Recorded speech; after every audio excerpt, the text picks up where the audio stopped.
bixin Pakistan oo doonaysa in ay Donald Trump u soo jeediso abaalmarinta lagu magacaabo Nobel Peace Prize ee dunida inta badan la siiyo madaxda hoggaanka u noqota nabadda. Wararka imaanaya ila siyaasadeed oo gudaha Pakistan ah ayaa sheegaya in ay dowladda Pakistan qorsheynayso in ay si rasmi ah ugu magacaawdo madaxweynaha Donald Trump ee dalka Mareykanka abaalmarinta caalamiga ah ee nabadda loo yaqaano Nobel Peace Prize.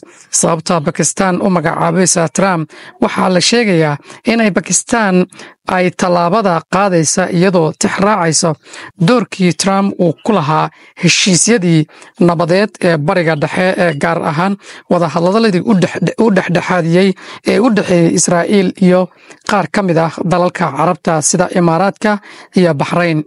wadahadaladii uu Mareykanka ka yeeshay Taliban taasi oo keentay in ciidamada Mareykanka ka baxaan Afghanistan inkastoo natiijadiisu muran dhalisay. Jawaabaha laga bixiyay talaabadani ayaa durbo dhalisay falcelin kala duwan. Qaar ka mid ah siyaasiyiinta Pakistan iyo shacabka ayaa aragtidani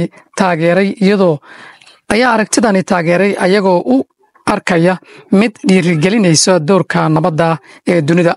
Dhanka kale dadka dhaleeceeya waxay ku eedeeyeen Trump inuu ahaa hogaamiye muran badan dhaliyay oo istaahilin abaalmarinta Nobel Peace Prize. Inkasta oo magacaabista abaalmarinta Nobel aysan macnaheedu ahayn in la guuleystay, haddana waxaa muhiim ah in musharax kasta oo la magacaabo uu maro hanaan adag oo dib u eegis iyo qiimeyn ah oo ay samayso guddiga Nobel Peace Prize oo fadhigoodu yahay Norway.